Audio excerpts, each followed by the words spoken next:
We've experienced Westminster Abbey, St. Paul's Cathedral, and now the Wesley Chapel. And the experience of worship and in those places has been very different. In Westminster Abbey, it was very high worship, very holy, and I found God there in that space. When we went to St. Paul's, it was a little different for me. It took a little more time for me to hear because the space is so different.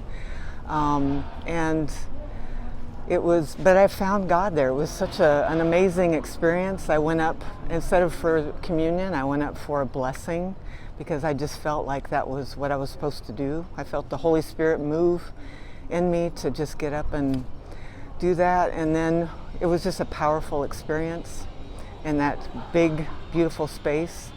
And then we came to Wesley Chapel and it just felt like home and we were just welcomed. It was just a beautiful service.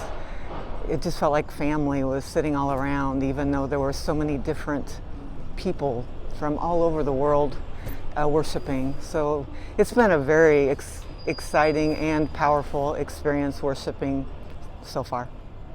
Hi, Jay here.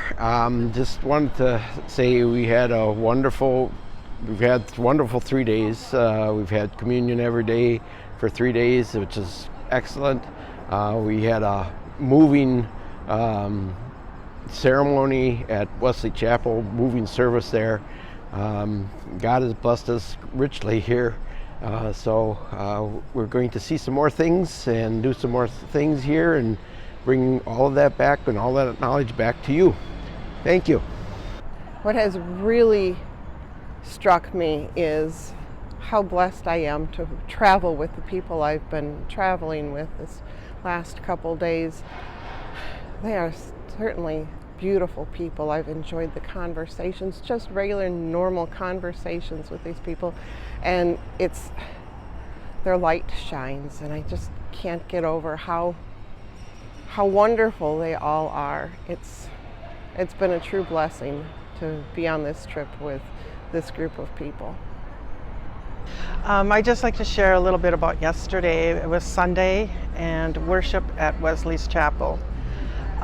The organ music immediately took me back to my childhood church where I grew up. Just magnificent music, and I worship best through music. So the organ music on that first hymn, I couldn't stop smiling. I was just full of joy from head to foot. And you add the choir from Minnesota to it, it was just an amazing worship time, and amazing doesn't even describe what I felt yesterday. So that's my joyful moment, my closest to Christ, whatever you want to call it. Our hotel has a fantastic breakfast bar, so many of us gather there for breakfast in the morning, and then we head over to Wesley's Chapel for our morning devotions.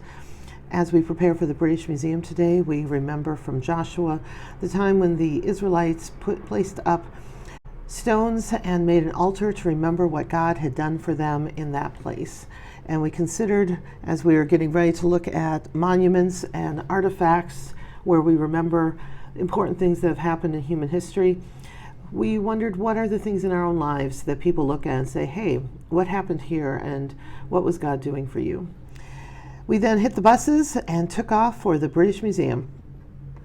This is an organization that has many countries around the world asking for items to be returned that perhaps were not taken with consent.